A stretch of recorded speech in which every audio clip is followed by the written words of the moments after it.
122. Find a hymn book. More Voices 122. This is the day that God has made. We will rejoice and be glad. This is the day that God has made. We will rejoice and be glad. Singing hallelujah. Singing hallelujah. Singing hallelujah. We will rejoice and be glad. Singing hallelujah. Singing hallelujah. Singing hallelujah. We will rejoice and be glad. This is the day that God has made. We will rejoice and be glad. This is the day that God has made. We will rejoice and be glad. Singing hallelujah. Singing hallelujah. Singing hallelujah. We will rejoice and be glad. Singing hallelujah. Singing hallelujah. Singing hallelujah. We will rejoice and be glad.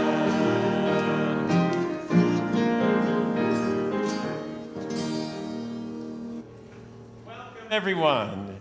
Have a seat and welcome to this place. Welcome to Saturday morning at Highlands United Church. How about that? It is springtime, it's the Easter season, and it's our 75th anniversary.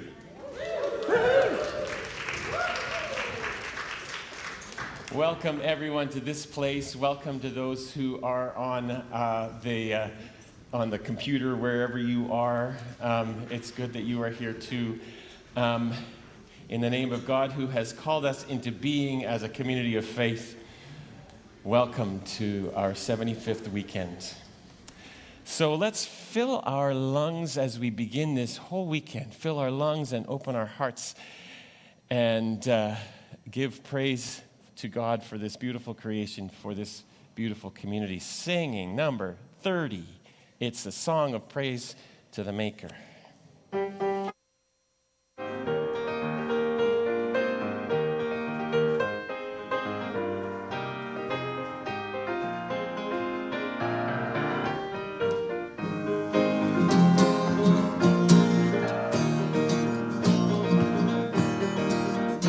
It's a song of praise to the Maker. The thrush sings high in the tree. It's a song of praise to the Maker. The gray whale sings in the sea. And by the Spirit, you and I can join our voice to the holy cry and sing. Sing, sing to the Maker tune.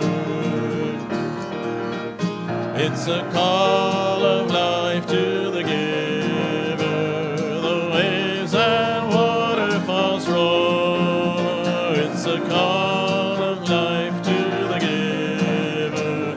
When high tides break on the shore, and by the Spirit to the holy cry and sing, sing, sing to the Maker tune. It's a hymn of love to the lover. The bumblebees hum along. It's a hymn of love to the lover. The summer breeze joins us all. And by the Spirit, you and I can join our voice to the holy cry and sing, sing, sing to the Maker tune. It's a chorus of all creation that's sung by all living things. It's a chorus of all creation, a song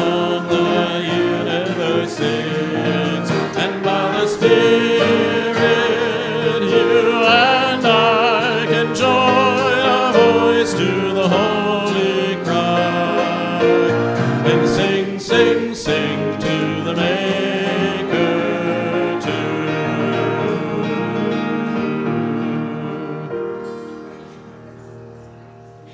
Doesn't it just feel, have a seat, doesn't it just feel marvelous to fill our lungs with the air the Creator has made for us, and lay our feet on the ground that the Creator has made for all creation, to open our hearts and to sing and participate with the Creator in an act of beauty?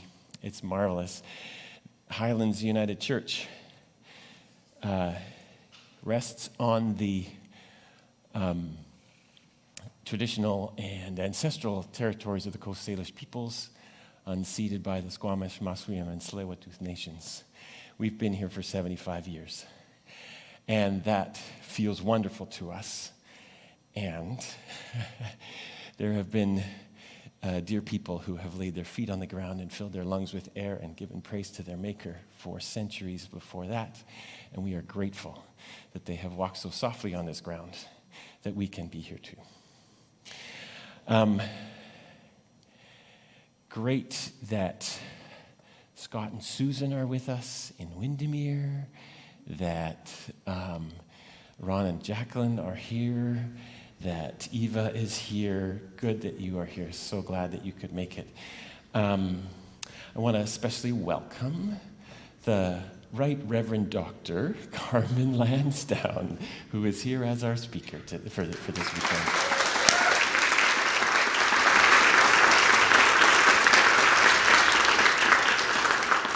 Heck of a handle you got there, Carmen.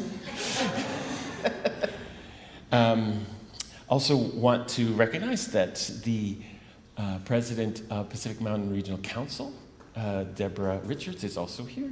Deborah, did you want to come and say a word or two?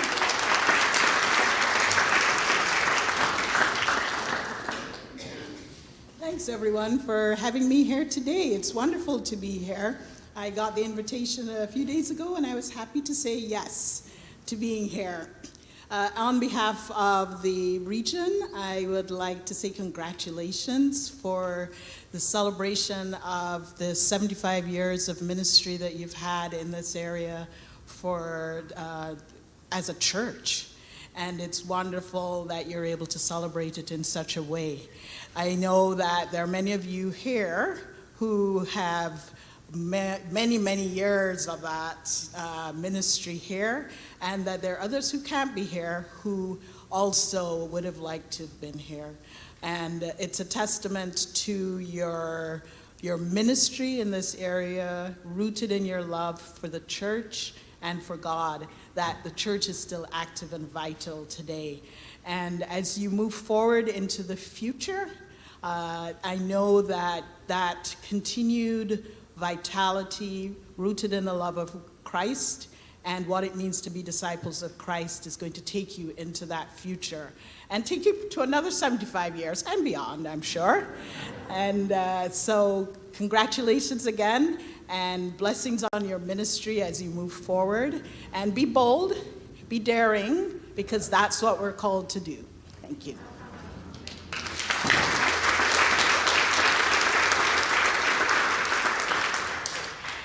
Invitations were sent out to former ministers of Highlands United Church, and I wasn't 100% sure when different ones were going to show up. Cheryl Black sends her greetings, but I also, and Deborah Lang is going to be here sometime. Is Deborah here this morning? That's not Deborah. I do see Dawn Robertson. Welcome, Dawn. It's good to see you. And I see Sandy Parker. Welcome, Sandy. And I see Ariel Creighton. Some of you will not realize, maybe, if you're newcomers, that Ariel has been kind of in and out of formal ministry here and also always present. But Ariel served as well for a number of years. And Ross, don't go away, because Ross White and Jeannie White both served.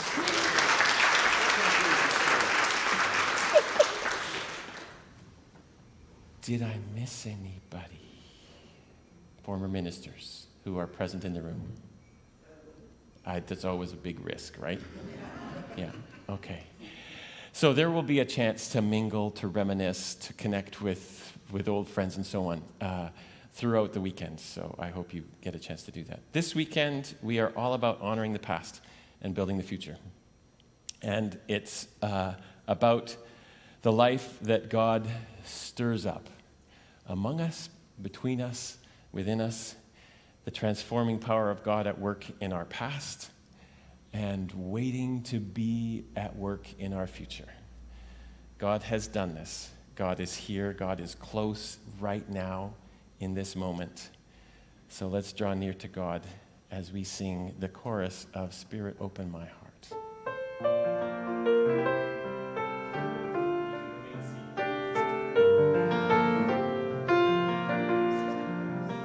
Oh, 79.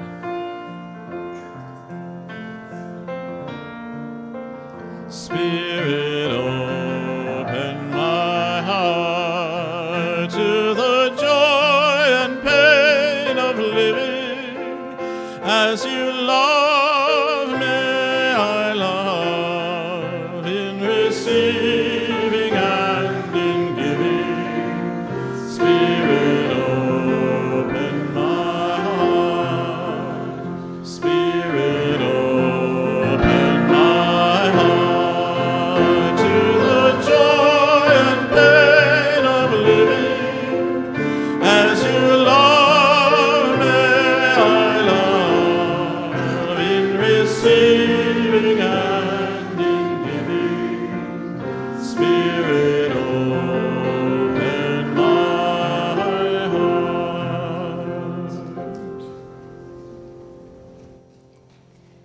May that be our prayer throughout the weekend.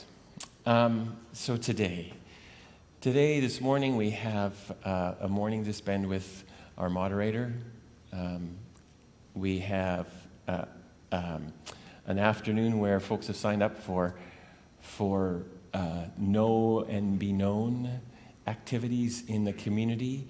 Off the top, I don't see Jill. Is there anything people need to know about that? No, they've been told they show up. Okay, so no, everybody knows what they need to know. This evening, you are not going to want to miss the spring fling at 7 o'clock. Ali, is there anything people need to know about that? If you don't have tickets, I have tickets, so please come. Beautiful. And the weekend will continue tomorrow morning with our regular 10 o'clock worship and lunch afterwards. And you can still, if you haven't signed up for lunch afterwards, you can still do that. Who to talk to? Joanne? Joanne is at the back. If you haven't signed up for lunch tomorrow, do that. It's great. It's very helpful in knowing how many people are coming. So, the 75th Anniversary Committee has been working away for months now. And we talked about when we honestly look at the past and try to build a healthy and vital future, we find ourselves caught in a bit of a tension. On the one hand, there's a kind of it would not be too small to say fear and shame related to the past that is connected to some particular things that have happened in our past. Church's involvement in colonialism, as well as residential schools, declining numbers, and the presence of a kind of a dominant Christian narrative that is dominated by fundamentalism in the culture. And it causes many folks in the United Church to kind of keep our heads down and be small. On the other hand, God is in our lives. We sense the movement of God in the community. There is hope there. There is spirit there. There is joy there. And being together as a church does stir that up in us. And we are inspired to try to love our neighbor and want to be open and inviting. We feel the Spirit moving. Both those things are true as we honor the past and move into the future. That tension is trying to be faithful to both. And in my experience, we tend to defer to the smallness. But we are itching to move forward into the future with confidence, with energy, with faith. And then the question becomes, how do we faithfully live into the future carrying those two things? And the committee thought, well, who could we talk to about this? Who could come and speak to us? And we thought of Carmen, and Carmen said yes. Carmen Landsdowne is the 44th moderator of the United Church of Canada, and will continue to be until 2025. We have talked about, so what are you waiting for? And some people who are tired having worked at this, they've said, Monday. What are you waiting for? August 12th, September 2025. August 12th. August, you've even got the date. The moderator, Carmen, chairs the governance bodies of the United Church of Canada. She also sits on the board of the Vancouver Foundation, Canada's largest community foundation. She's previously held a bunch of other important roles within the United Church of Canada, including support for Indigenous candidates for ministry.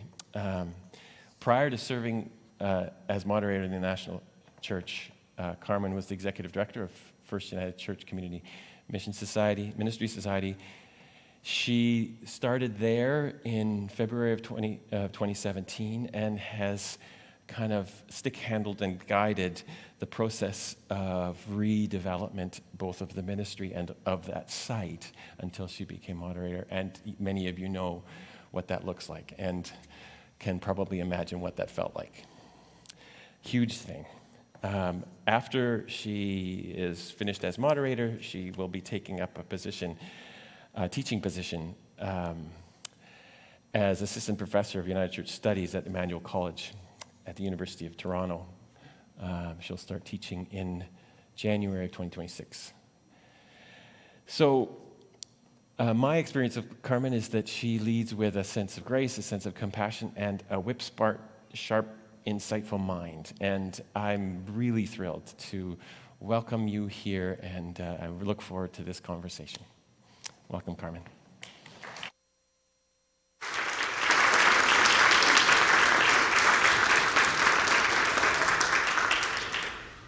Good morning. Good morning to those of you here in person and those of you joining online. It's so good to be here with you on the traditional, ancestral, and unceded territories of the Musqueam, Squamish, and Tsleil-Waututh.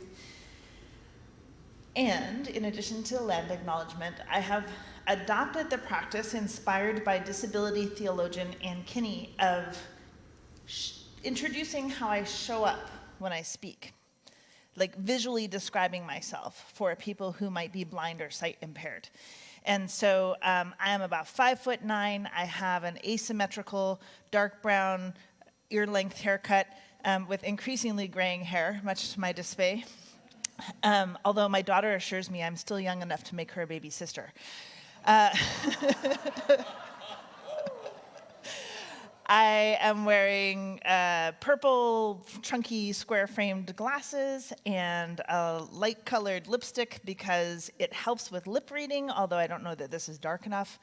I am wearing a white cardigan over a sort of pink and brown and white and fuchsia jumpsuit thing and black pointy-toed shoes because I didn't feel like my leather gold sneakers went quite well with this outfit.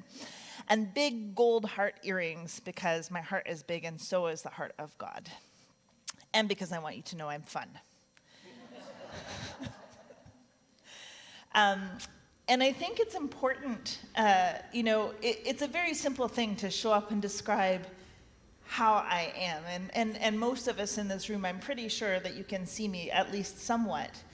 But I thought, what a simple thing to do. What a simple thing to do to extend grace and welcome and to not make the assumption that everybody in the room is like me and with their glasses on can see quite clearly.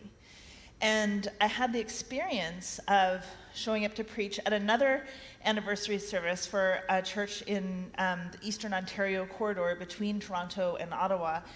And I went to the back with the minister, and at the end of the service, people were coming out, and I saw this woman walking with her husband, who is elderly, and she was holding his hand, and it was quite obvious by the way that she was holding his hand, that he was sight impaired. And so he shook my hand and said, "Thank you for the sermon." And she shook my hand, and then she leaned forward and she said, "And I'm quite sure my husband was thrilled to know how you showed up this morning." And just for that one moment of like, it made a difference. What a simple thing to do for 15 seconds. Same as I saw my friend Ross this morning and I said, "Do you need me to wear your little extension thing for your hearing aids?" And he said, "Oh, you're my best friend. I didn't have to ask you, you asked me." And I think it's really important when we think about who we are in the United Church of Canada. We have this really lovely habit or tradition in many, many congregations of saying all are welcome here. It comes from our theological stance on inclusivity around sexual orientation and gender identity. All are welcome here, no matter who you are, no matter where you are in life's journey, no matter who you love, you are welcome here. But sometimes that can be like, you're welcome to come and be like us. And one of the really deep lessons that I learned from working at First United is that we need to design who we are as church with other people in mind, right? Like when in 2025, when we get to go walk into the new building, one of the things that we love to say about First United is that new building is designed with the downtown east side in mind, right? From the details of like what kind of flooring there is, how the cabinets were designed, how the lighting and sound systems were designed. Everything in that building was designed with that community in mind, and trying to imagine as much as possible what a future community would look like, right? So what happens if that neighborhood gets completely gentrified and all of a sudden it becomes a community center for maybe a less low income group of folks that are living in new buildings around it and who might want to have a worshiping congregation again one day. And so we made space for that. After I accepted the invitation to be here with you this weekend to commemorate your 75th anniversary, Will and I had an initial planning call. And when talking about the theme, he said, "It's like we want to talk about the need to be bold in our discipleship, but be humble about it too. Or to be humble, but still be willing to be bold." And I laughed. And I was like, you know that I wrote my master's of theology thesis exactly about this, right? Like literally the title is Humble Boldness, Bold Humility. Actually, the full title is Humble Boldness, Bold Humility, Creative Tension and Power Analysis, Post-Colonial Directions for Missiology in the 21st Century. But I promise that this talk won't be as much of an earful for you as that was for a mouthful for me. That reminds me of the time when I was at VST and I got my roommate to read something I'd written, and he said, "Carmen, you wrote a sentence that is a paragraph long and it's not a run-on. Congratulations, you are officially an academic."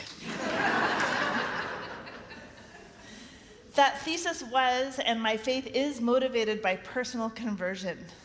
Since I first acknowledged and discerned my call to ministry, that call to ministry of word, sacrament, and pastoral care has always drawn me to the context of theological education. Many of you may know that BC Conference approved my ordination to further study rather than to congregational ministry, which was a humbly bold move in itself at that time. Early in my formal inquiry and ordination processes with the United Church of Canada, I was fairly sure that I would eventually pursue doctoral studies in order to be able to teach in theological education later in life. I didn't think it would take until I was 50. My theological education confirmed the way this call had been revealed to me, and throughout the early years of my theological studies, I was passionate about the theological discipline of Christian ethics. Specifically, Christian ethics in the economy. Like I was really, really disturbed by maybe late or end stage capitalism and the ways in which so many across this planet are being made marginal by our economics and the decision making of our political economic systems. After 2 years, I made the decision to fast track myself to a PhD in Christian ethics by way of completing an MDiv honors degree. So I would finish my MDiv with the addition of a scholarly thesis so as to prove my academic skills and whether they were appropriate for postgraduate study. Then, As is often the case with the difference between divine and human planning, I had an experience. Actually, I had two experiences. The first was, I was appointed by the United Church of Canada to attend the 9th General Assembly of the World Council of Churches in 2006 in Porto Alegre, Brazil. During my time in Porto Alegre, my entire worldview was called into question. I attended prayer services that were culturally foreign and where I had to face my own judgment of, my own cultural judgment of the other. We called them prayer services rather than worship, like we would call it worship. But within the ecumenical movement, there is not a lot of, there are still outstanding disagreements about whether worship should always include the Eucharist. There are major theological differences between Orthodox and Protestant views on what constitutes worship, and so the common understanding and vision of who we are as the church, we've agreed to call them prayer services, but it was worship.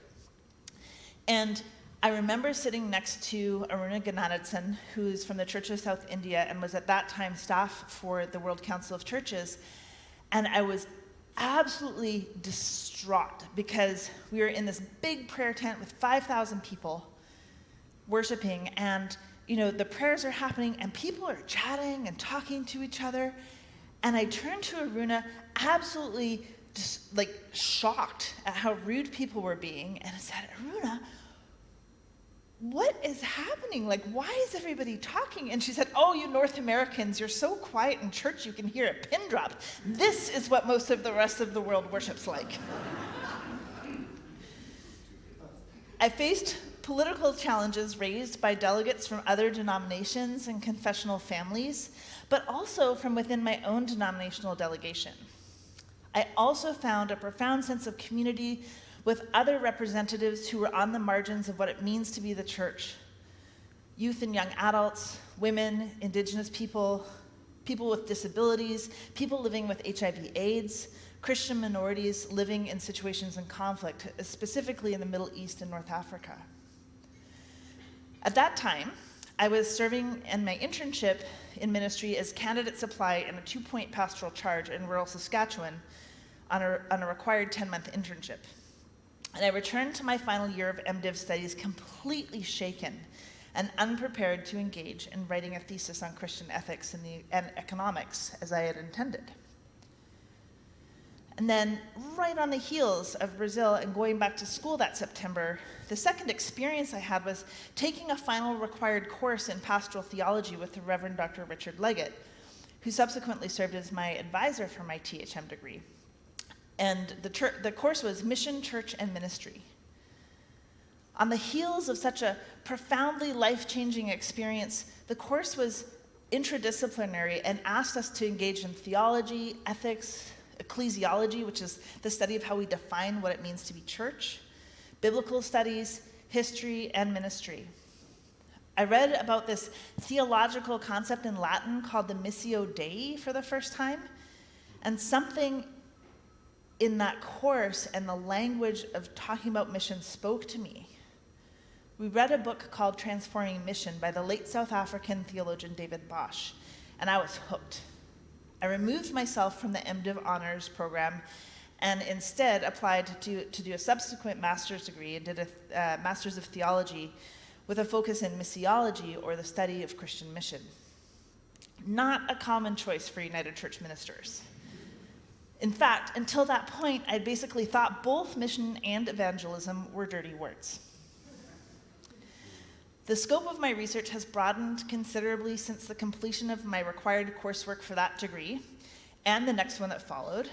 When I proposed my THM thesis in 2008, several special editions of journals had highlighted the intersections of post-colonial and postmodern influences on mission, and in 2011, an edited volume entitled Post-Colonial Missiologies was then forthcoming. As my father would say, this sequence of events meant that the time had come for this idea, that we needed to interrogate mission through a decolonizing or post-colonial lens. And I shared his sense of optimism, and for the most part, that optimism hasn't faded. It's one of the reasons that I allowed myself to be nominated for the role of moderator. So I mentioned earlier this concept in Latin of the Missio Dei. Simply put, it means the mission of God. And in the mid-century, just around the time that churches were starting to think, maybe we need to rethink this idea of missions and missionaries and what we are sending people in the world to do, and the fact that for 500 years, this has actually been pretty problematic because we've done mission in the name of colonizing. So we don't do mission, we're discerning God's mission. This is where the language of we are co-creators of ministry in the world, right? That we do God's ministry with God and for God, inspired by God, but knowing that we cannot fully know God. And so we talk about this idea of the Missio Dei because we realize that it's not our will to go out and promote the interests of the church. We're simply trying to be faithful Christians walking the path and sharing the good news of the gospel with ourselves and with others. So a bit of a spoiler alert. The abstract of my thesis said, in the end, there are no clear answers, but rather many questions raised as to what directions the study of mission might take in the future. Theological concepts for missiology that contemporary theologians have offered as alternatives to the Missio Dei are examined. Drawing on the title of my thesis, it is concluded that there remains, and should remain, a creative tension. I love how Will and I have been on the same page all of this time. So there should be a creative tension between humble boldness and bold humility. Said differently, the need to continue mission, whether or not we call it Missio Dei, is still up for question, but from a much more boldly humble posture than in the 19th and 20th centuries. While the lack of clarity might be frustrating for some readers because no clear way forward is obvious, the mystery presented in the questioning is itself a path to deeper, more self-aware theologies of mission. That was a lot. Sometimes I just really shouldn't read anything I wrote previously because then I revert back to I'm talking to other theologians, and so I'm going to switch between academic theologians. Good point, Ross.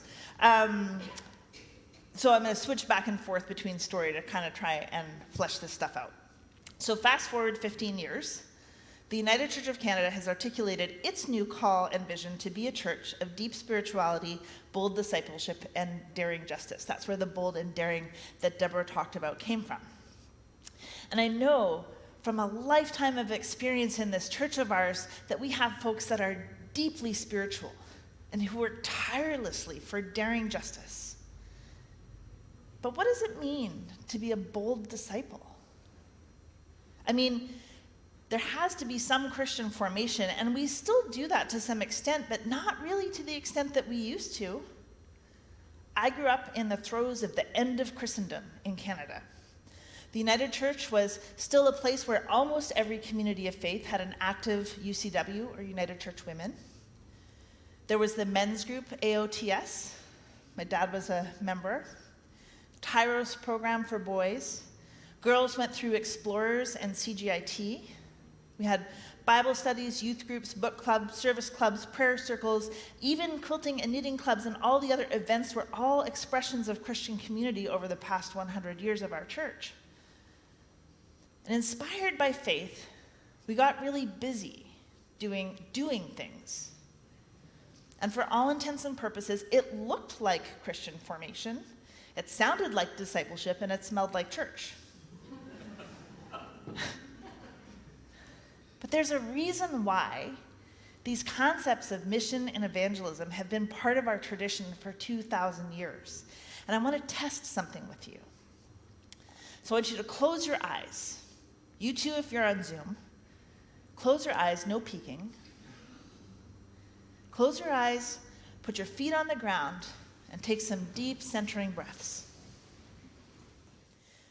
And while your eyes are closed, I want you to think about your associations with the word mission.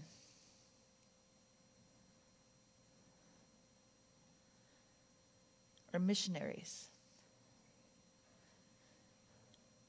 Now I want you to think about your associations with the word evangelism. I can see some eyes are still open. If your eyes are open, close them. And with your eyes still closed, I want you to raise your hand if you have a good experience or association with the words mission and evangelism. Okay, you can put them down.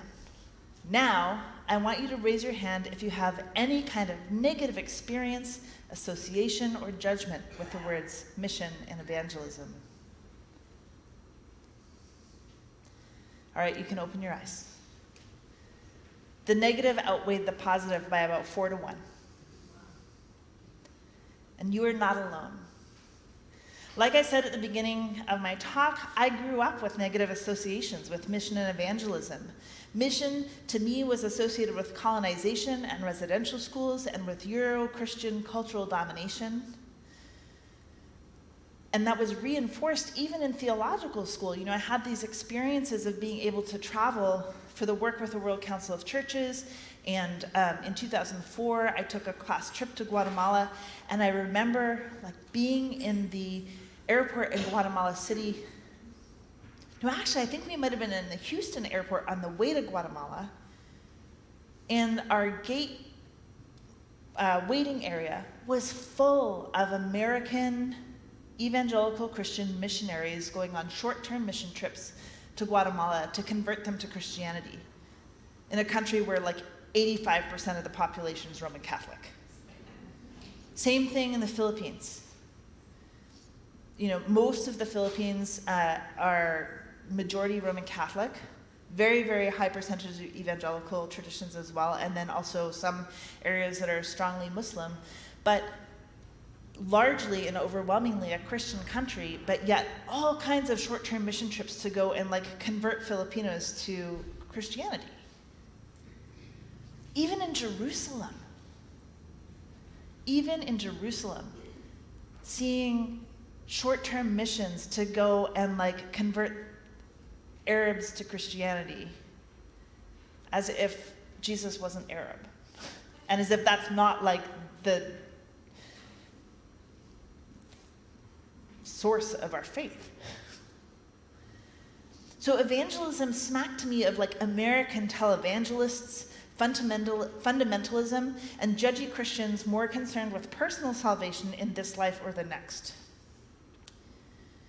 It's not surprising, given that we're trying to recover, reconcile, make reparation for the former history of the institutional church, that we shy away from the latter like it's catching, and that the church has moved away from the language of mission and evangelism in recent decades. But here's my very problematic argument I'm going to ask you to sit with today, and something I believe so deeply. You know, our song of faith in the United Church of Canada says we cannot keep from singing. I cannot keep from believing this sentence. Mission and evangelism are the heart of the church. So if we can't do discipleship boldly in a way that rumbles with the strengths and challenges of mission and evangelism, what does that mean for our faith?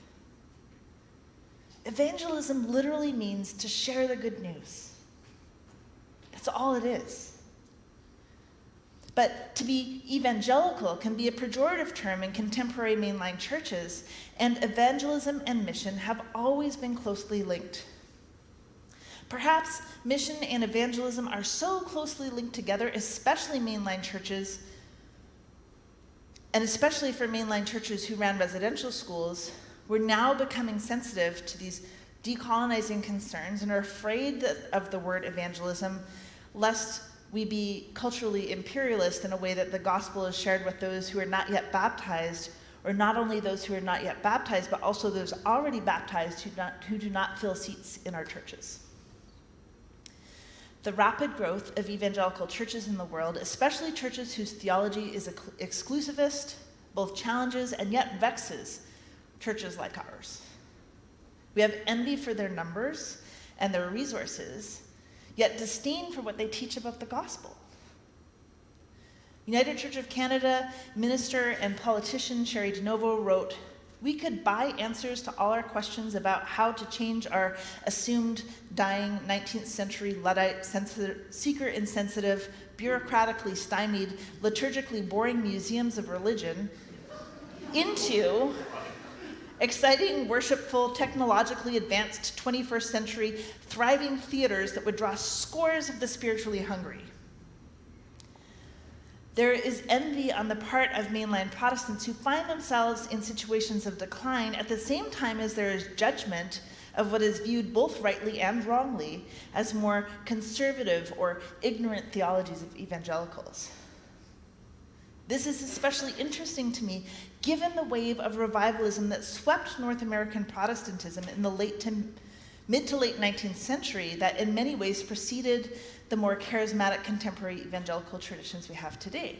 Our roots in the United Church of Canada, especially in those parts of the church that were born out of Methodism, are deeply evangelical.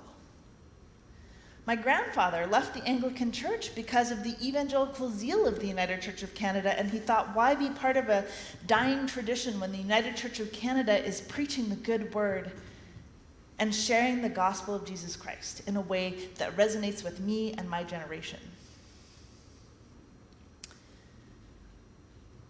I had another thought somewhere in there, and I can't remember what it was. Oh, this idea of evangelicals as being ignorant. Right? So when I was doing the second master's degree at VST, there was not a lot of classes on missiology at Vancouver School of Theology for all of the reasons that I just mentioned. And so I took a class at Regent College. We had a visiting professor of mission from somewhere in the Chicago area. And I also went into Regent College thinking evangelical Christians are ignorant. Like, they just don't know. They don't have the information. Like, if they had the information and the hermeneutical skills to know that, like, actually the Bible doesn't say that being gay is a sin, then they would just, like, change their minds. And then I sat through this, like, postgraduate level class with these other students from other traditions who talked about theologians I had never heard of. And I thought, oh, it's not that they're not smart or not informed. It's almost like there's two libraries. And we're accessing this library over here filled with mid-century political theologians like Buber and Dorothy Zula and Jürgen Moltmann and all the people that ministers in this room, and those of you who've done formal theological education, like studied in school. And then there are those who are reading a completely different canon that is also 500 years old. And they have their own traditions and their own scholarship and their own massive dialogue that is happening. And it's not that we're right and they're wrong. I mean, we are, but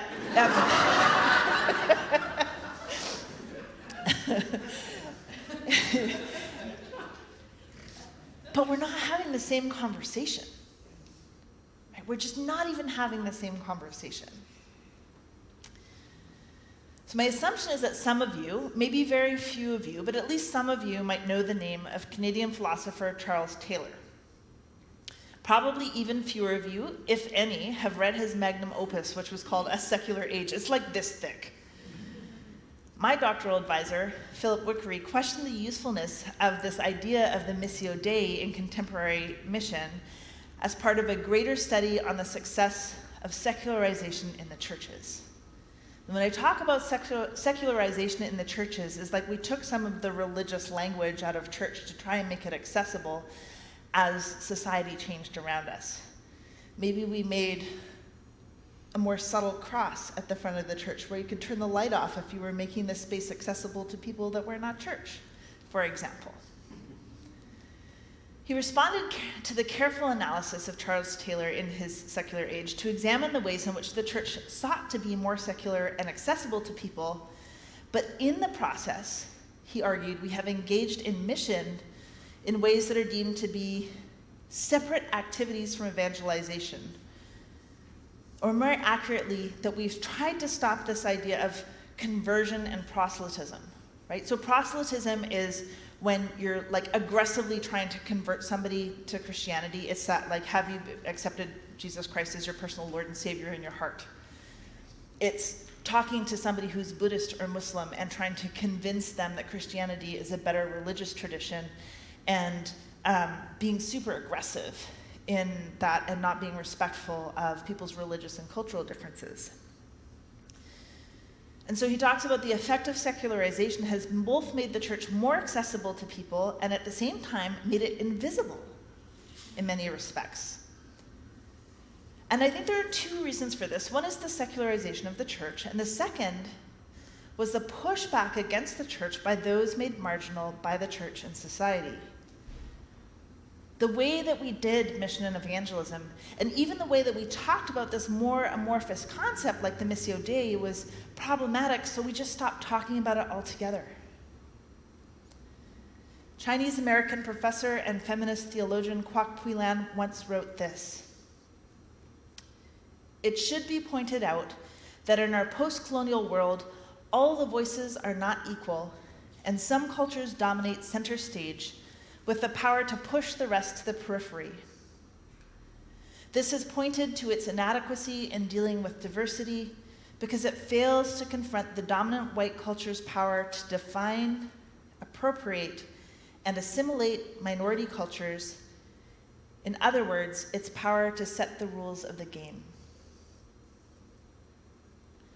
So, when those made marginal in the church and society raised objections about the rules of the game, and in the church, if the heart of the church is mission and evangelism, then the rules of the game are also about mission and evangelism.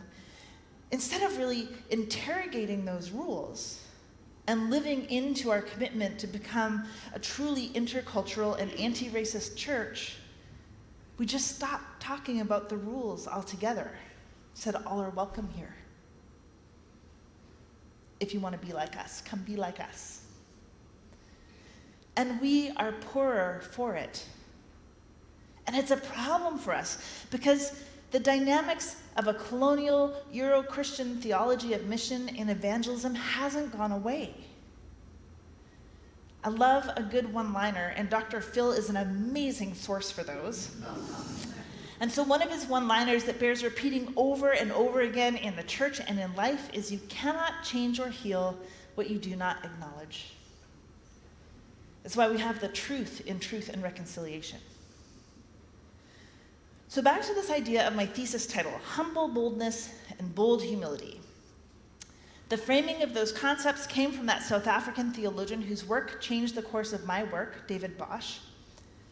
And I came to believe that Bosch's concept of both humble boldness and bold humility are essential to any contemporary theology of mission and evangelism that will carry the church forward in the future. The creative tension came in the act of holding two concepts together. I mentioned Sherry DeNovo, the minister from Toronto who's also a politician, and she said in her book, Querying Evangelism, and she spelt querying with like a second E in brackets because her work was with the queer community in Toronto. So Querying Evangelism, growing a community from the outside in. She pointed to the work of a historian of missions, Stephen Neal, summarizing his thought in the following way. Christianity has spread in only three ways: colonialism or Christendom, monasticism, and martyrdom. She doesn't quote him verbatim, and what he actually says is that in examining the countries to which Christianity spread from 500 to 1000 CE, that what was accomplished at all was due to three continuing factors, which we shall encounter in almost every one of the countries that will come under his scrutiny: royal favor, martyrdom, and monasticism. So whether or not one can directly infer colonialism through royal favor is not automatic. However, since the primary function of all three has been for the growth and maintenance of the institution of the church, not the Christian story, but the institution of the church has been right to question its history, and it's understandable how we came to rest on a theology that's grounded in this idea of the Missio Dei, right? Like, it's not our mission, we're not doing the church's work, we're doing God's work, and we're struggling faithfully through deep spirituality, bold discipleship, and daring justice to discern, what does that mean? What does it mean to be co-creators with God? The driving force behind the move to the Missio Dei was an attempt to liberate the church from the colonialist tendencies of the past, as well as the two coercive options of monasticism and martyrdom. Although the concept of Missio Dei was in many ways liberatory in the second half of the 20th century, we let ourselves off the hook. And missiologists, theologians like me that study mission, are with others questioning whether or not it can really address the needs of those on the margins of society, those that society makes marginal because of their social class, race, gender identity or expression, or sexual orientation. Does the Missio Dei really challenge the historical status quo of Christendom, or only soften it? Like we've said, well, that form of mission was bad, so we're going to define it in this way that's really hard to define and not really tangible, and still continue to do some of the same things, but saying that we're doing them in the name of God, unlike before when we were doing it in the name of God. If you don't know Sherry DeNovo's story, it's one worth reading about in her book. She talks about the strength of the queer community she ministers to, and how the strengths of the 2S LGBTQIA+ experience and embodied knowledge is that it doesn't rest in certainty. It rests in questioning. She says, quote, "Fundamentalism knows. Newtonian science knows. Queerness does not know. It questions." So then, what are the questions that we would want to pose in naming a 21st century theology of mission and evangelism that is humbly bold, but also bold in its humility? Where would we like to see the theology of the church queried in the 21st century? Another South African theologian of mission, one that I've come to appreciate and love even more than David Bosch, is Clippy Kritzinger. And he was a contemporary of Bosch. Quick historical recap. Bosch was one of the white theologians that stayed in the Afrikaners Reformed Church of Southern Africa during the apartheid regime, because he said there needs to be people who are going to speak up and to help to reform the Reformed Church in Southern Africa and fight for racial justice in the context of apartheid. But when you read Transforming Mission, like you would think he lived in Manchester or something. Like there's nothing contextual to ground it in the context in which he was living and ministering. And Clippy Kritzinger was like, dude, like you have to say something. Where is your daring justice? You're deeply spiritual and a bold disciple, but you are not daring justice. Like you have to choose a side. This is not an objective study of the church. So Kritzinger always argues that both the oppressed and the oppressors need to be converted. But what conversion looks like is very different depending on your context. The predicament of oppressed people, he says, is that they suffer from a lack of power, that they're pushed down by societal structures. And this is what I mean when I talk about people being made marginal in the church and in society, right? Like we talk about people as marginalized people a lot in the church, as if it's some inherent, like they just are that way. No, they are not marginalized, they are made marginal. We push through the systems of power in the church and society, we push people to the margins. He goes on to say that liberation theology has not only been concerned with those that are oppressed, but also the oppressors. And he says, oppressed people are deeply aware of their estrangement in the lives of their oppressors, the distortion that has come about in their humanity as a result of the abuse of power and their inhuman treatment of other human beings.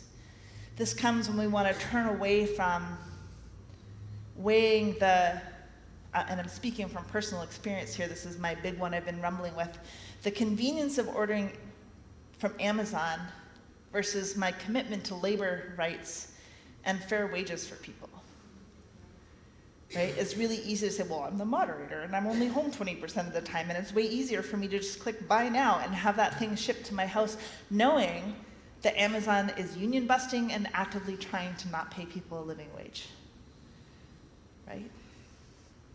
So strategies for liberation through conversion in these two contexts involves decolonization of the oppressed and a two-method of approach that requires re-evangelization of the powerful and the privileged, prophetic pressure from below, and peer pressure laterally.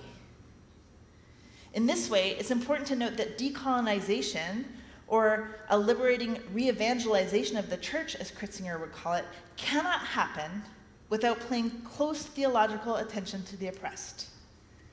Not that all are welcome here, but we designed this with you in mind. In this line of thought, society does not become liberated when the oppressed use liberation theology to engage with those in power. Rather, it's the active engagement from both the dominant and those on the margins that creates space for conversion and liberation in creative tension and in sharing experiences with each other. And this is the heart of what we mean when we talk of being an intercultural church in the United Church of Canada, is the willingness to be transformed by the other, the willingness to be transformed by somebody who is not like me, the willingness to step out and say, most of you people are able to see, and I'm still going to take the 15 seconds it takes for me to describe how I'm showing up for the one person who might be sight impaired or blind. Or taking 2 seconds to ask my dear friend if he needs me to help with his hearing accessibility. So, my question for us today is, to missio Dei or not to missio Dei? That is the question. Bearing in mind that humanity cannot, in fact, missio Dei, because it is, in fact, God's mission, I mean this question as a Shakespearean query about how do we use missio Dei to express our faith in God's action in the world. In my perspective, one of the ultimate questions in terms of what it means to be Christians in the 21st century. How do we practice bold humility and humble boldness? To immediately answer my own question and maybe let you off the hook a little, I have no idea. I'm saying this in order to be provocative on the one hand and being critically careful on the other. I don't believe in simple answers to anything, but especially this. But in the footsteps of Sherry DeNovo, by querying mission, it is possible to turn away from certainty to a celebration of questioning. And that's the posture I think that we should assume these days. We need humble boldness because proclamation, whether through our holy texts, liturgy, outreach, evangelism, interfaith dialogue, or socio-political conscientization, to keep that liberation theology piece in there, it means basically become politically engaged, as theological underpinnings of what we talk about when we talk about mission in the church. We need bold humility because missiology has to be much more humble than it has been in the past. With bold humility, we can keep the question, can the marginalized speak, at the center of our focus? Or how do we make space for people who are made marginal to speak?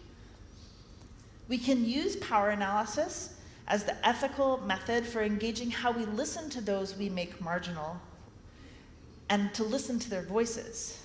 We can use power analysis for making space for that voice when they do not have that space. One of the documents to come out of the World Council of Churches in the past 2 decades was Mission and Evangelism and Ecumenical Affirmation. And in 3 short paragraphs, it summarized for me the very best of what I think the church could be. It says, the mission of the church ensues from the nature of the church as the body of Christ, sharing in the ministry of Christ as mediator between God and God's creation. This mission of mediation in Christ involves 2 related movements, one from God to creation and the other from creation to God. The church manifests God's love for the world in Christ through word and deed, in identification with all humanity, in loving service and joyful proclamation. We believe that our faith matters. We believe in being an Easter people. Well, they don't say this part, I'm just adding it. We believe in the hope of the resurrected Christ. We believe that death does not triumph over life. The church, in that same identification with all humanity, lifts up to God its pain and suffering, hope and aspiration, joy and thanksgiving, in intercessory prayer, and in Eucharistic worship when we celebrate at God's table together. Any imbalance affects our ministry and mission in the world. Only a church fully aware of how people in the world live and feel and think can adequately fulfill either aspect of this mediatory mission. It is at this point that the church recognizes the validity and significance of the ministry of others to the church in order that the church may better understand and be in closer solidarity with the world, knowing and sharing its pains and yearnings. Only by responding attentively to others can we remove our ignorance and misunderstandings of others and be better able to minister. It says to them, but I'm going to say alongside them. At the very heart of the church's vocation in the world is the proclamation of the kingdom of God inaugurated in Jesus the Lord, crucified and risen. Through its internal life of Eucharistic or communion worship, thanksgiving, intercessory prayer, through planning for mission and evangelism, through a daily life of solidarity with the poor, through advocacy even to confrontation with the powers that oppress human beings, the churches are trying to fulfill this evangelistic vocation. And in my copy of that statement, I wrote in the margins, and yet the church always falls so short. We do often fall short of God's best intentions for us, but it is the fullness of what it means to be human, as in we're fallible, we are not perfect and therefore not God. And we act as if that is somehow shameful or unimportant. But in this document, as in so many other theological writings, our human fallibility is only ever highlighted in terms of our failure or success in winning souls for Christ. I think that the humility offered in a comment from one of my then Quaker girlfriends, who's now a United Church minister, made at our assembly in Porto Alegre, embodies the type of bold humility that Bosch is calling us to. She said, "Oh, I'm not a Christian, but I hope to become one day." That's what bold humility looks like. I'm not a Christian yet, but I hope to become one day. It's acknowledging my human fallibility and the fact that I can never completely know or understand God's will, but that I'm following in the ways of Jesus, and I hope to be worthy of the name Christian one day. And that includes invitation. It includes the work you're about this afternoon of going out to your neighbors and saying, "Hey, we're Highlands United Church. We're your neighbors. We want to know you. Come check us out." The come check us out part is hard and scary. Last summer, I had the opportunity to sit with our young climate motivators. Through a Canada Summer Jobs grant, the United Church of Canada got funding for 15 young people from across the church who cared deeply about the climate crisis to come and be in community and residence with each other for a while at Camp Pringle, but also to work in their local communities of faith on issues of climate justice that they cared about. And one of the facilitators was a young woman from the Dartmouth-Halifax area, and she said, I don't understand the church. And by the church, I mean the old white people in my church. She said, there's so much fear about the decline of the church, but we never invite anybody to join us, and it's not that hard. She's like, we've had 4 families join our church because I babysat for them, and I talked to them about how important church had been in my life. I told them what church meant to me, and I said, one of the reasons why you love me is because you think I'm a good person and I care for your kids, but if you want to raise a kid like me, bring them to my church. My church raised me. She's like, it wasn't that hard. Now we have 25 new members because these 4 families joined our church. And I was confronted in that moment. I thought, I have approached my non-church friends with this sort of being small that you talked about, and I'm also a Christian. I also happen to be a United Church minister. I haven't proclaimed, now I get to proclaim it loudly.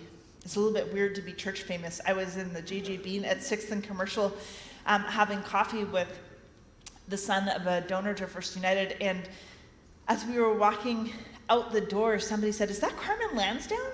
And Ross turned and said, "Yeah, that's Carmen Landsdowne." And she goes, "Oh my gosh, you don't know me, but I know you." So there's no hiding my light under a bushel anymore, apparently, not even going for coffee. But I was really confronted by Skylar's. It's not that hard, people. Just invite people to church. And be okay if they say no. But be really excited and happy, and don't swarm them if they say yes. So in August, some of you may know Graham Brown-Miller. He's a minister at Jubilee United in Burnaby. Graham is one of my best friends. He also chairs my Moderators Advisory Committee, and we had talked about where can the moderators show up for Pride. Obviously, Vancouver, Toronto are easy targets. They're big celebrations, big queer communities. Churches are already involved in our Pride marches and Pride events that are happening in these cities, but we're like, where's somewhere smaller where maybe it's not as easy? And we looked at all of the Pride events across the country, and the only one that really worked was Whitehorse in August last year. So off we went to Whitehorse to celebrate Pride with Whitehorse United Church. It's the only United Church in the Yukon. So that's why they're part of our region, because we were like, come on, Northern sisters and brothers, come join us. And this United Church musician from Ottawa was giving a concert on the Friday night. And she views her ministry of music as a form of healing and reconciliation for people from the 2S LGBTQ community who have been made marginal in the church, both in the United Church and other denominations. And she, rather than bring her whole trio with her, she hired 2 local musicians from Whitehorse to accompany her, a cellist and a guitarist, and she played the piano. And her bandmates in Ottawa kindly wrote out scores for her so that she could teach them what they needed to know to accompany her. And this young man who was playing the guitar is a musician named Elijah Beck, and he was like, as my mom is over the moon excited that I'm playing in a church tonight. And I've been really struggling, and actually shared quite deeply about his own mental health challenges and not being well and being in a place of seeking, and being inspired by Dana. And then he wrote he's like, I'm going to share with you a song I wrote last night. It's not finished, but then sung this most beautiful song about coming back to God. And I had Skylar's voice in the back of my head, and I said, this tradition is probably very different to the other churches that you're exploring in Whitehorse right now. And I hear you being inspired by Dana, and so I'm preaching tomorrow, and I just want you to know you're welcome to come. Love to see you tomorrow morning.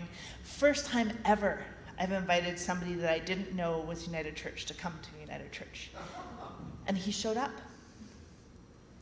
He looked like a deer in headlights, and he didn't know how to use the bulletin, and all of the music was all the old stuff from Voices United that felt very foreign to him, and I don't think he's going to go back necessarily. But in that moment, it wasn't about him, because I know and I trust that he is loved. He's a loved child of God, and he will find his way, and he will find the worshiping community that feels right for him. And maybe he'll come back to the United Church when he realizes we're right. But for me, it was an exercise in humble boldness, in saying, I think that what we have is worth sharing. And I want you to be a part of it, and I want you to hear how it's changed my life. So, now that I have let my computer time out, I'm going to ask us to move into a time of questioning. I want us to take some time to rumble with all of this, because this is just the start of a conversation.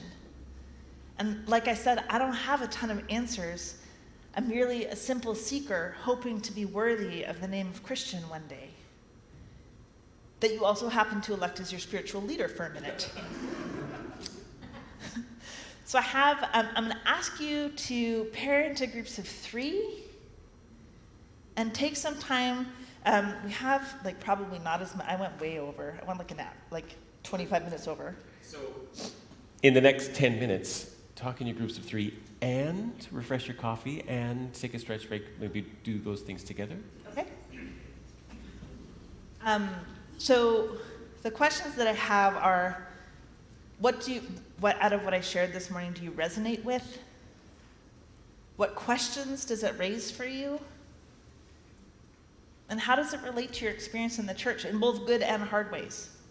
So, what do you resonate with? What questions does it raise for you? And how does it relate to your experience of church in both good and hard ways? So, spend some time in conversation, refresh your coffee, or take a bio break if you need to, and then we're going to come back and have some larger group discussion, I think. Yeah? At 11:22. 11:22.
That's a lot.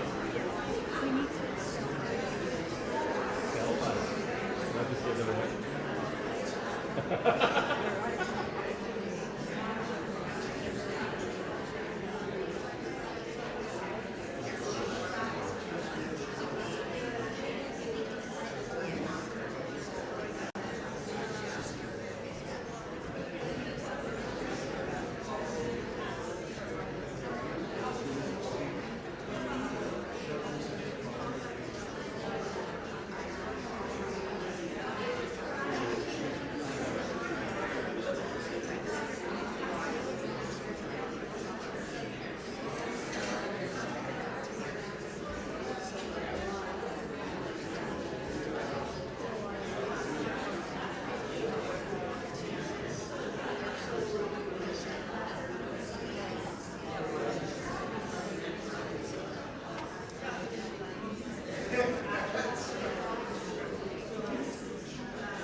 Carmen.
In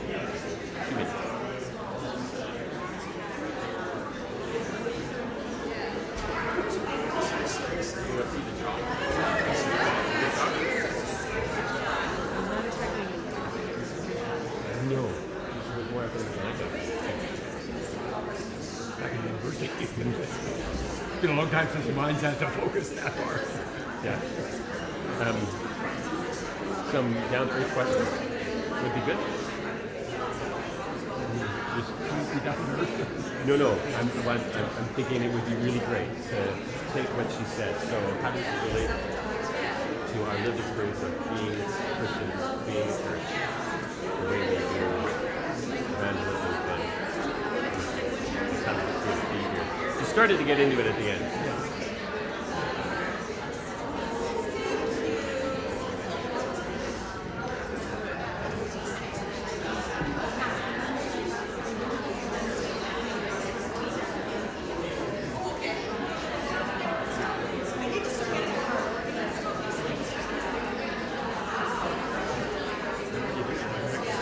Printed in your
All right, folks, I want to invite you back to a collective conversation, not separate conversations. And come on in from the other room.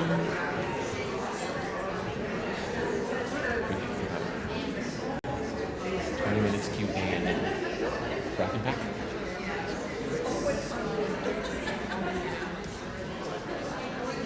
All right. So you've had a few minutes to talk in threes. I had a few conversations. I really appreciated, Carmen, your defining your language as you went. That was really, really helpful. So that was excellent. So the questions that we were left with was what resonated with you, what questions do you bring, and how does it relate to your experience of the church? So I just want to kind of open that up, and we have a microphone right here for folks, and you can either come to this mic or we can pass it to you. Anybody have a response, question, comment so far? And a hush came over the crowd.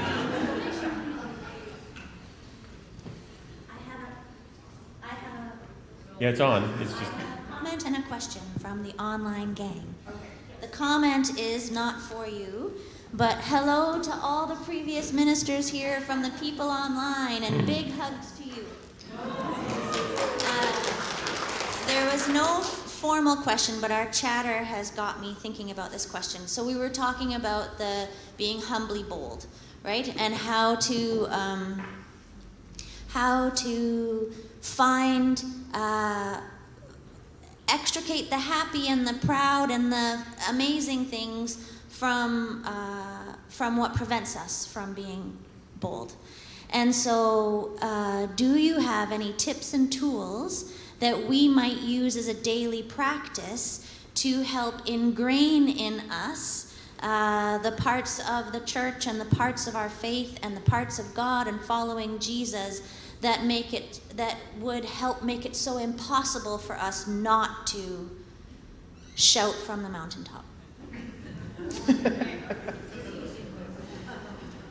Just that little question. Oh, yeah, here, I'm going to put this on. Yep.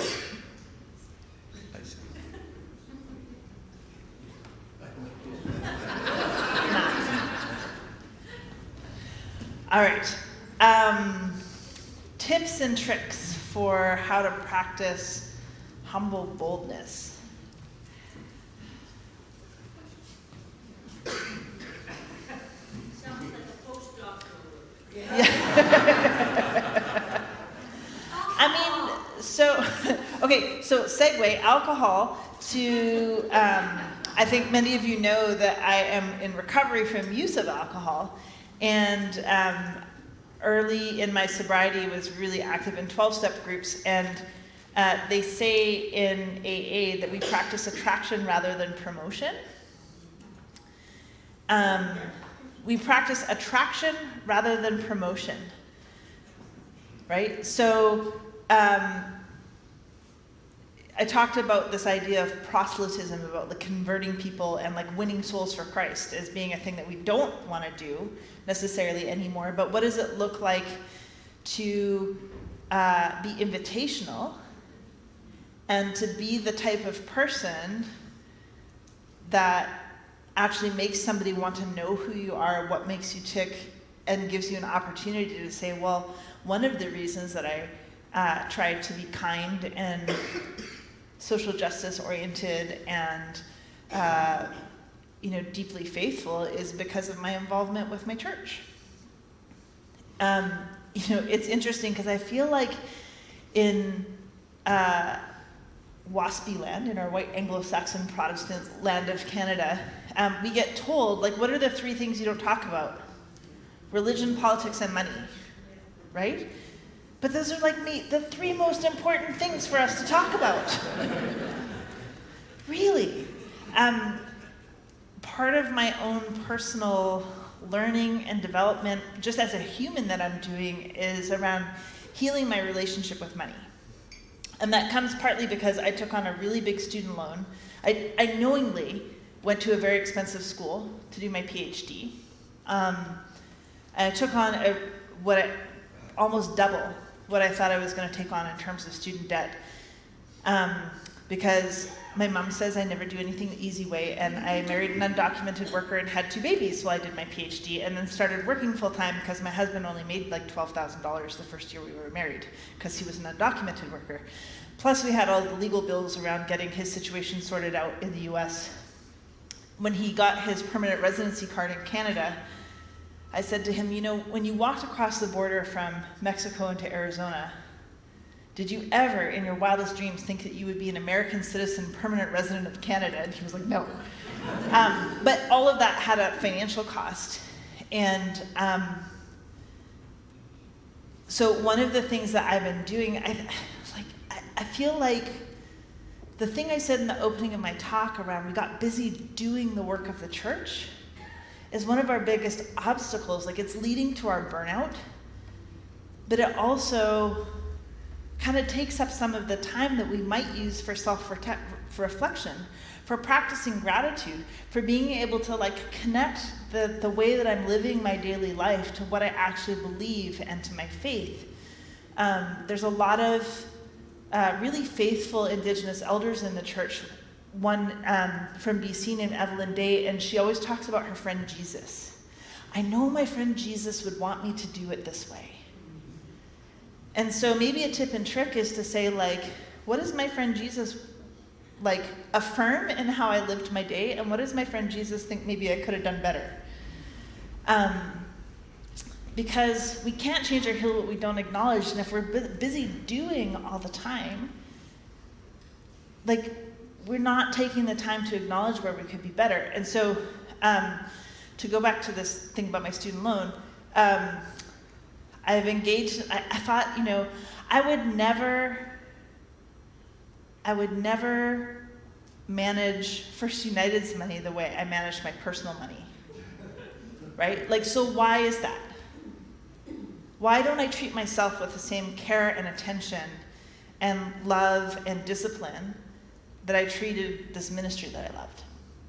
And so I've been working at healing my relationship with money. And one of the negative associations I realized I had was, if I build wealth, it will damage my reputation. If I build personal wealth, it will damage my reputation. I don't know where that came from. I was shocked as I started going through this course of study, trying to teach myself, you know, to try and build stability for when I'm older, how negative my associations were with money. And I think that the same is true of our political relationships, right? Especially in an age of like increasing division and polarization. It becomes easier to not talk about it, except on social media, which is actually like the least effective place to talk about it. And so one of the things that I've done in this discipline of learning and healing about my relationship with money is to be willing to talk about that. To talk about, hey, I didn't have this all figured out, and I'm learning some amazing things. I'm learning some important things, like a financial advisor told me last week that because I have a defined benefit pension, I have to be really careful with RRSPs. For those of you who are financial advisors, this is probably not news to you. But I'm also a dual citizen, so that means I shouldn't invest in TFSAs, RESPs, or the RDSP that my son is eligible for. So I was like, holy smokes, I was about to launch into a bunch of saving in these registered programs that actually are a bad idea for me. So that's great. Now that I know that, I can like find somebody who specializes in American-Canadian dual citizenship and find the right way forward so that I do that. And I think that we need to do the same thing with our faith, right? Like, one of the reasons that all of that programming and that organization around like going through Explorers or Christian Girls in Training, or I guess it was Canadian Girls in Training, right, CGIT, about praying and working together through the UCW, was all of those programs also built in time for worship and prayer and reflection. And when our Christian formation rests on coming to church every week or 2 or 4? Every week. Every week, or 2 or 4. We're having smaller and smaller amounts of time to actually be in reflection. And I think one of the dynamics of the secularization of the church that happened is that we kind of let ourselves off the hook about talking about it, right? I want to pause you right there. We have spent an entire season of Lent on the topic of being and doing, and failed miserably at that process. And this event is an example of that. It's a big doing event. So you're talking familiar language to this crowd. I wanted to. It's a bold move to have this the week after Easter, too. Just saying. Any other questions? Any questions coming from here? You know, Amanda Burrows, who succeeded me as the executive director at First United, has this theory that is bearing true in my experience as moderators. The bigger the crowd, the less willing people are to ask questions. So here's a question around humble boldness. I was thinking about the impediments to us doing exactly what you're suggesting around, like, why do we not invite people? Why do we not risk? And I think it has to do with that history of having made some pretty spectacular mistakes that have hurt people. I'm thinking about the risks we take in our language. We've taken some steps around the LGBTQ2+ community, and people struggle with the changes of language that imposes or creates for us that we're trying to embrace. I'm wondering if healing our relationship with making mistakes publicly is one of our challenges. Yeah. I'm so grateful within the LGBTQ2+ community for the graciousness of folks when I make a mistake, to point it out, but not just bear down on me, because I'm like, okay, I'm sorry, I screwed that one up. I will try to do better. And the whole learning process, which is a public thing. So also making mistakes in articulating our faith. And somebody says, well, there's a weird way of talking. Well, okay, let's talk about that. So I wonder if that resonates with anybody, healing our relationship with making mistakes publicly. Yeah, it requires a lot of vulnerability. So a lot of you've probably read or heard of or seen her TED Talk of Brené Brown, right? And she's doing really important work around courage and vulnerability and shame. And she talks about the shame gremlins that attack us when we make a mistake. And I remember my younger brother saying to me one time, I just wish for once in your life you could admit when you're wrong. Yeah. And speaking of humility, it's taken me probably 20 years to be able to hear that and not feel judged, but feel seen, right? And unpack it. And it was actually part of this healing my relationship with money piece, and doing some somatic therapy and working on the trauma that I hold in my body, and realizing that there was a particular traumatic event that happened to my, a physical trauma to my body when I was little. And due to the circumstances around that injury, I was left alone for a period of time, and I couldn't walk. I had a big steel goalpost from a soccer field had fallen on me and landed along my body when I was 10, and bruised my pelvis. I was lucky it didn't break my back or my ribs or my pelvis, but I was bruised and I couldn't move easily. And I was in our basement TV room, and my parents couldn't hear me calling them saying I had to go to the bathroom. And so I dragged myself on my forearms to the bathroom so that I could go pee. And I realized this year that it bred in me a distrust of asking for help. And one of the things that we need to do when we make a mistake is to ask for help, to learn how to do things differently. And so I was like, oh, this is what my brother saw in me, is this unwillingness, an unwillingness to be vulnerable enough to say, I'm not okay, I need your help, or I made a mistake. There's Benjamin Zander, who was the conductor for the Boston Pop Symphony. His wife is a psychologist and educator. They co-wrote a book together called The Art of Possibility. And he talked about how our fear of making mistakes holds us back and actually makes us very rigid. And we see it when we see resistance to change in the church. And really what it is like partly fear of failure, fear of making mistakes, fear of the unknown. But when we get very rigid and scared about that, it actually becomes an obstacle to our own well-being and to doing things better.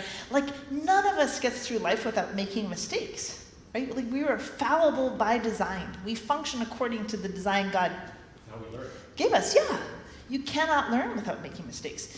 And so what he did with these very, very type A students that he had at the Berklee School of Music was anytime they were in a recital or a master class or something and they made a mistake, instead of tensing up, they would go, how fabulous. They had to throw their hands up in the air and say, how fabulous. And but it's I like that because it's your body kind of just oh, okay, I made a mistake. I had a boss once who said, some of your colleagues have identified that when you make a mistake, you get super panicky and you become unproductive. And it's you kind of race around and you're trying to fix it, but you don't really name that you made a mistake. And it's really frustrating for your colleagues. Don't panic, just fix it. Come back and say, oops, I screwed up. I overlooked this thing. Here's what I propose we do moving forward. Does that work for you? It's oh, light bulb went on. So I think being willing to just say I made a mistake. This is what I think we should do next. Does that work for you? And trying to confront that internal dialogue. When I said our sisters and brothers from the north, internally I was oh, I should have said siblings. Yeah. Right? Oh, how fabulous. Ross. I made a mistake. I make lots of mistakes. And part of what I hold in, what am I doing? Part of what I hold in my body is the lack of awareness of how I'm panicking that I made those mistakes. And I realized I was sitting there and there was a building panic in me that publicly I had approached Carmen to put on the microphone. There's a little clip there that if you don't know where it is, it's hard. And that closeness to you, it does something internally to me. It's like a magnet that draws even closer.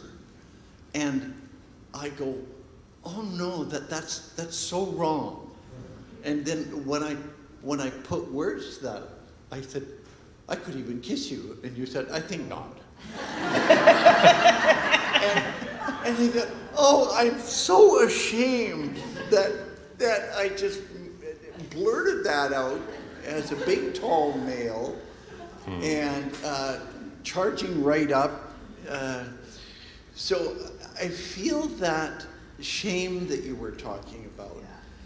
And it's part of trying to be a follower of Christ, trying to be authentic and be real with people, and yet the aftermath, I'm not sure if it's just, how close, Carmen, is shame to discernment?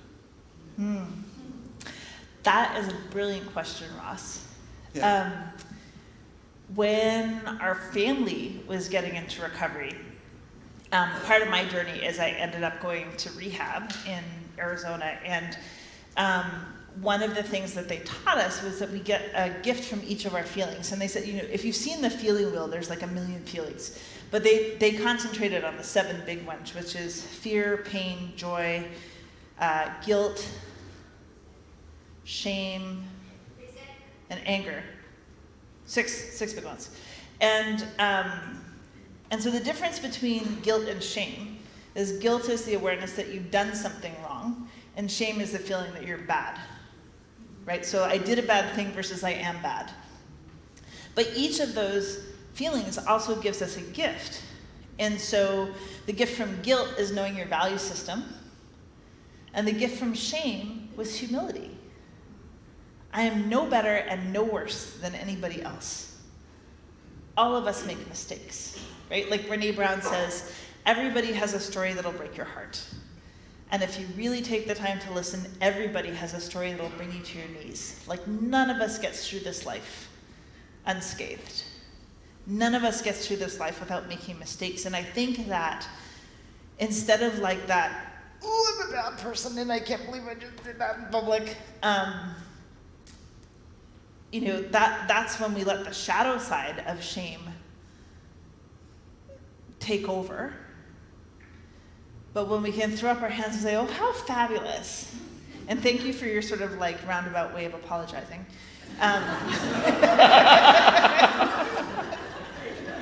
But also asking a brilliant question is like, I'm human.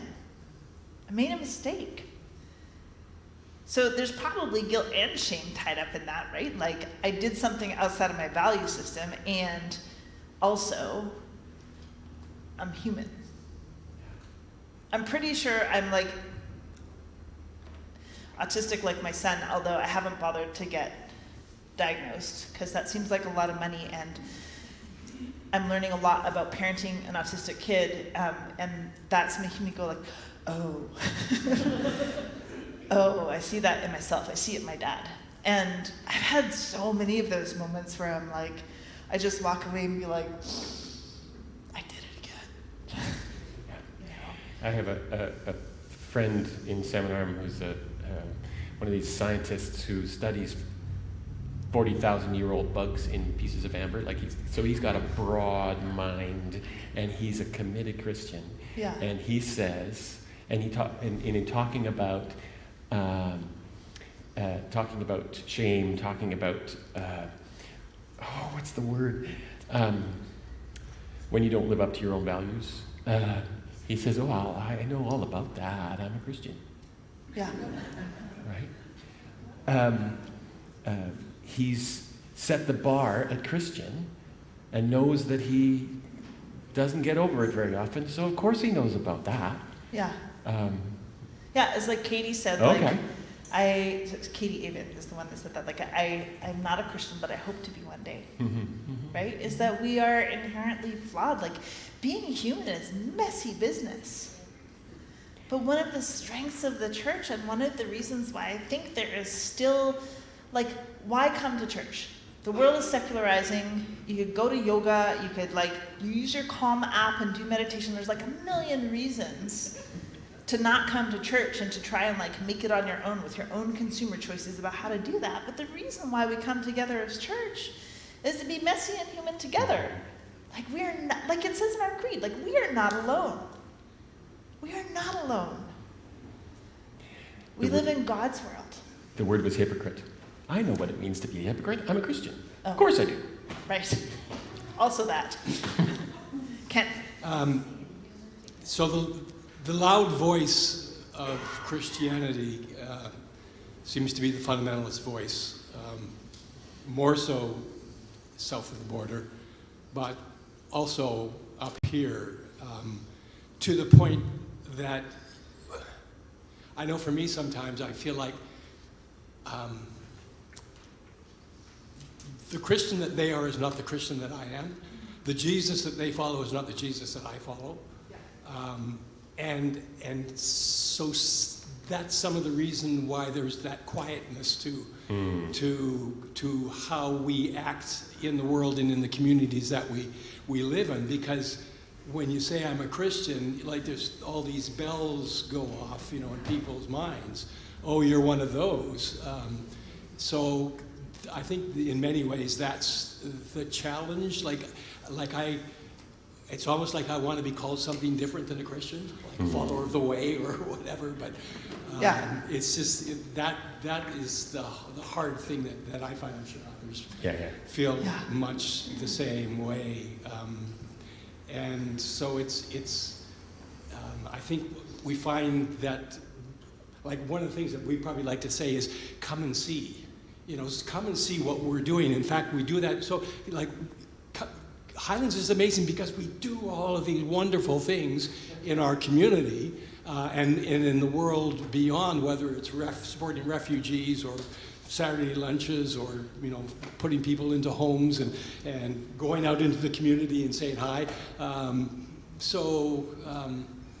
But we're not articulating the actual Jesus part of our faith and that because I think there's a fear around that. So I'll say. Yeah. Well, Good comment. Somebody asked a question over the coffee break around like the land acknowledgement. Is it just performative, or like we say that the land is unceded, but we stole it? I think like it's actually the colonial government that stole it, not Highlands United. So you can let go of that shame. That's just carried shame that you can let go of. But like maybe, just like it took the 15 seconds to like describe how I showed up today, in your land acknowledgement, define what unceded means and why that's important, right? Like it's very common to say traditional, ancestral, unceded in our land acknowledgements in BC, and traditional means for me that Indigenous community, wherever you are, this is the land that they traditionally used and stewarded and lived on. Ancestral is an indication that their people have been here since time immemorial. Like in my case, we know we've been in Bella Bella for at least 14,000 years, right? Which, when you think about the fact that the pyramids are 6,000 years old, but the Heiltsuk have been in the Central Coast for 14,000 years, like, it's important to define what ancestral means. And unceded means this land was not taken legally. It was stolen. So name it. And I think the same is true when we're talking about our faith, right? Like it takes 2 seconds to say, I'm doing this because I'm Christian, and I think it's really important to have a Christian witness to our faith that is different from what's normative in society, right? Like how many people here, I'm not gonna ask you to close your eyes this time, how many people here have written a letter to a district councilor or city councilor, district councilor, MLA or an MP about a justice issue, especially one that was important to the church, right? Mm-hmm. How many of you said, I'm a member of the United Church of Canada? Yeah. Right? You're like, it's important to say, because I'm a member of the United Church of Canada, I care about this. Like this is deeply informed by my faith, by my commitment to dairy justice. Dawn and I have these conversations all the time about like the urgent action networks that happened in the 80s. I actually think we were better at faith-based organizing then than we are now when we have like instantaneous like email communications and stuff, right? Like because we're not doing it together in an organized way as people of faith, naming that the United Church of Canada cares about this issue. So it's really easy in a letter to your MP or your MLA, name it. Say, I'm a member of the United Church of Canada, I'm your constituent. Because of my faith, I care deeply about this. Confront the narrative that they're only hearing from. We're Christian. We say because we're a member of the United Church. Okay, well say because I'm Christian.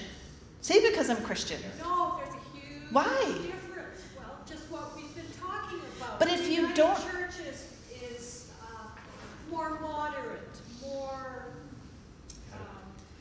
So don't name the United Church part then. Say because I'm Christian. 40 years ago, people didn't say they were queer because it was pejorative, right? But there's been in some circles a reclamation of that word, specifically because of the strength of coming from a place of not certainty but querying, right?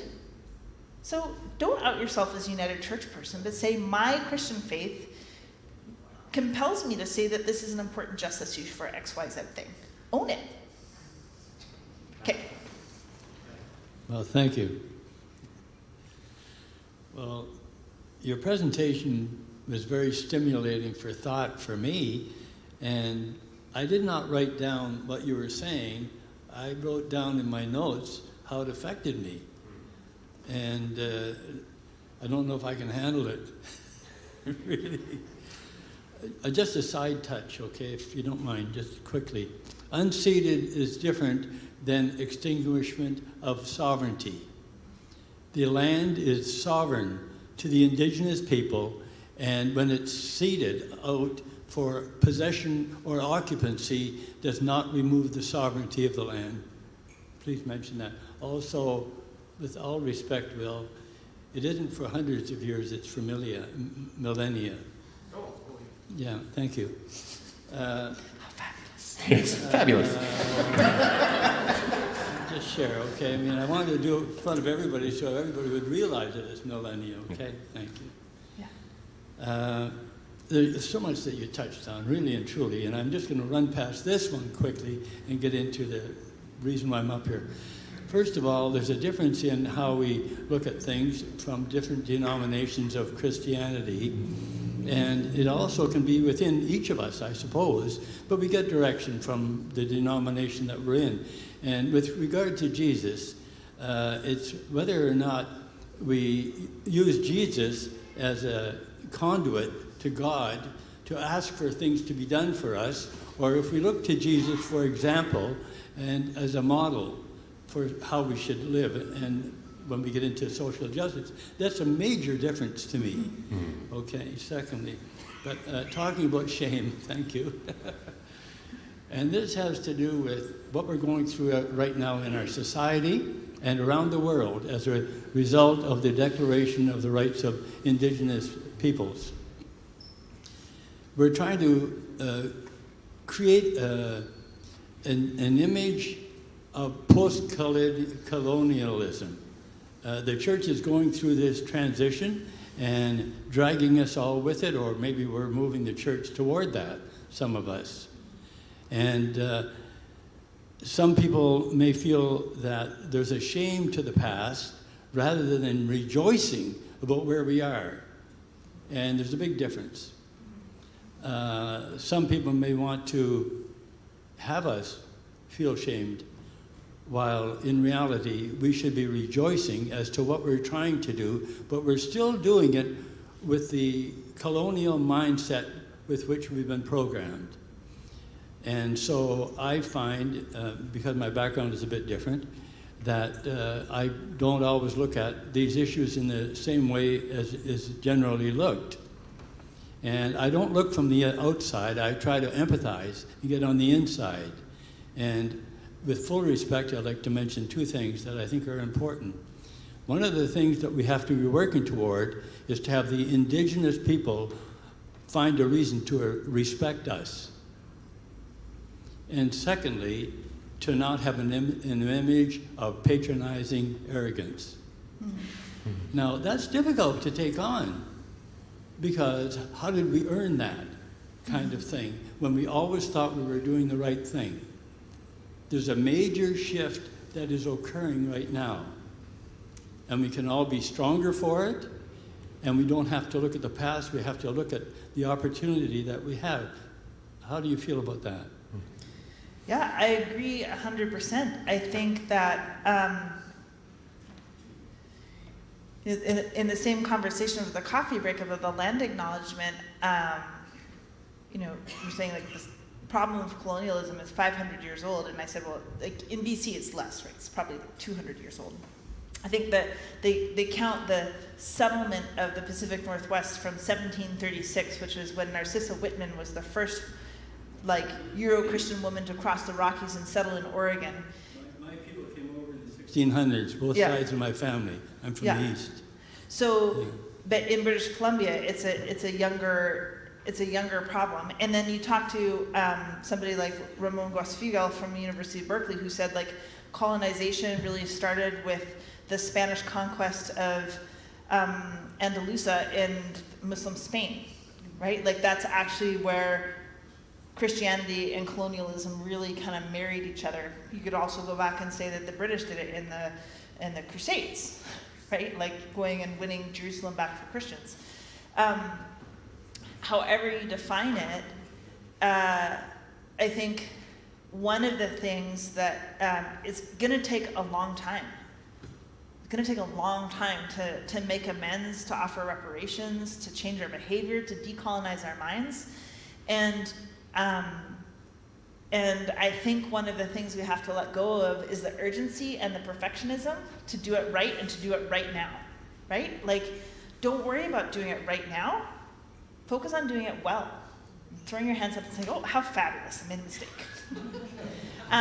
Because that's what's going to build trust, right? Like, how amazing would it have been for my brother if 20 years ago I'd been like, oh, I get it. I get it. You're seeing in me something I have a blind spot in that I can't see. Say more about that. I hear you. I didn't. I still have to have that conversation with him because I only realized it like 2 weeks ago. But, it takes a long time to repair relationships. And we've just had, there's a movement. Those of you involved with the region will know that there's going to be some proposals coming out of this area asking us to revise again our apologies, to be specific about things specifically that are named in the calls to action from the Truth and Reconciliation Commission around abuse, the death of babies, the unmarked burials, those kinds of things. And so in staff level, we've been talking about this, and I said, they're saying, well, is a revised apology performative? And I said, it's not performative. Look at how much the dialogue has shifted since 1986 with our first apology. Look at the admission to say, yes, we were wrong, we did this, we're willing to plead guilty. We're willing to settle to pay reparations. We led the federal government and the other churches that operated residential schools in saying, yeah, that was wrong, and we need to do better, and we need to fix it. Have we done that perfectly? No, absolutely not. Do people still experience racism in the church? 100%. But this region, of its own volition, said we're going to raise $1 million to create a healing center in Port Alberni at the site of that residential school that we operated, in addition to all of the other ways that we've participated in making financial restitution. This region showed up and listened to the testimony of survivors in the TRC hearings.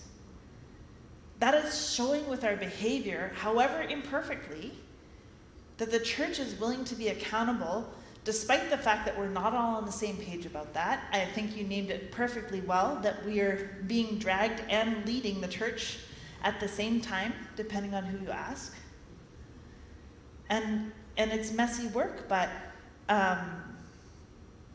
it's important, and I think we can be proud of the fact that we're acknowledging our hypocrisy and how fallible we are in living into our values, and saying that there is still something important about this Christ story that calls us to be better, right? Another good Dr. Phil one-liner, when you know better, you do better. We're running out of time. Okay. We're over time. Do you want to ask a quick question, Don? Are you standing at the mic with a question? Go for it.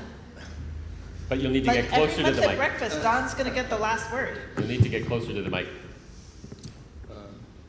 Precious Lord, take my hand, lead me on, let me stand. I'm tired, I'm weak, I'm worn. Through the day, through the night, lead me on to the light. Precious Lord, take my hand, lead me home. I'll spare you the second verse. Cheryl, with our Baptist background, probably should have been up here. I'd like you to comment, Carmen, on the connection between experience of faith and boldness. What does our boldness rooted in terms of our experience of faith. Would you comment on that? What a neat question. Does the question make sense? Yeah.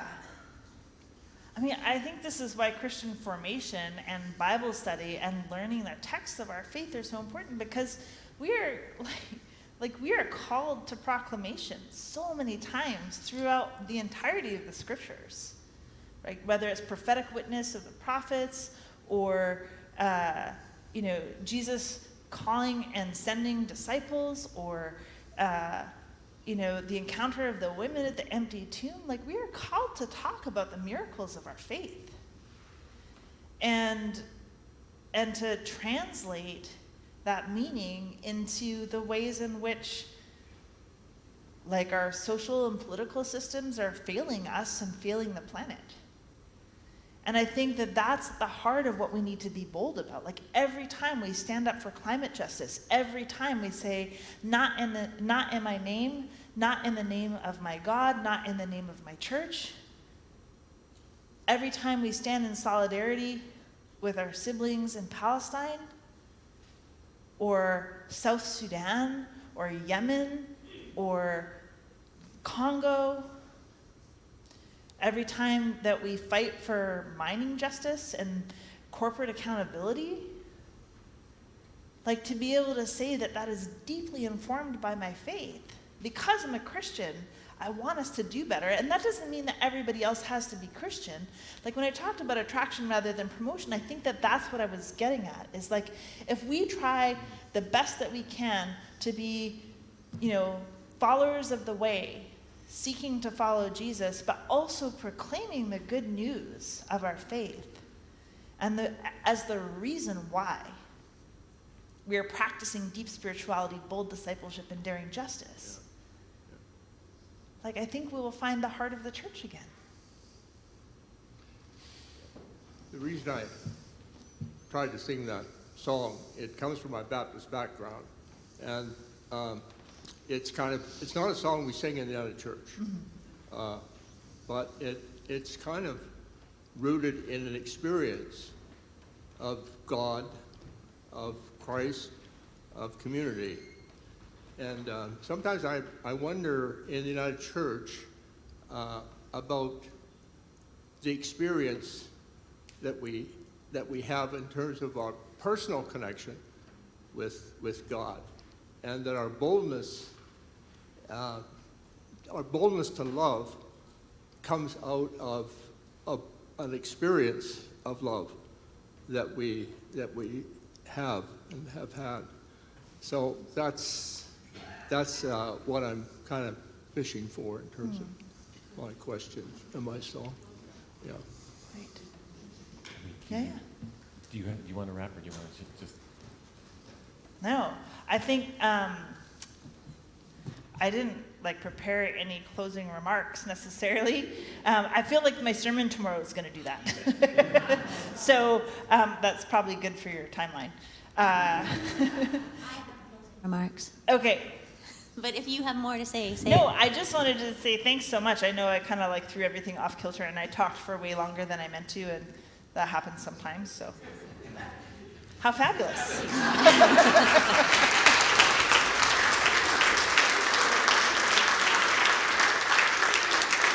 I'm going to stand amongst us because I have the privilege of thanking you on behalf of everyone gathered here and the folks online. And I wasn't going to say this, but your J.J. Bean story has given me permission to say it, because I was thinking any of us that have just a tiny bit of time with you probably walk through the world going, oh, I know Carmen, she's amazing, and she does this and she does that, and I learned this from her, like we're best friends with you or something. And so I only have snippets of time with you, but I know of your authenticity and your generosity and your presence and your kindness. And you've brought all of that here with you today.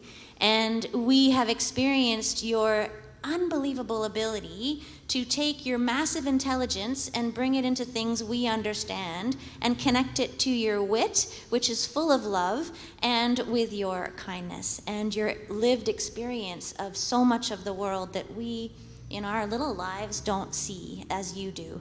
So thank you for all of that. And in terms of this morning, You've given us many gifts. One is how fabulous, and maybe we'll do that every Sunday. How fabulous. Online, there was someone who posted that we are fallible by design, and I love that, and I think we should rename the church that. And you've given us permission to feel content in being fallible by design. And I also think that you have given us this morning the ability to love our church even deeper than we did before we got here at 9:30 this morning. It brings me tears to think about that gift, because we do feel much more comfortable now making mistakes along the way because of our love for God and Jesus. So thank you, Carmen. Thank you.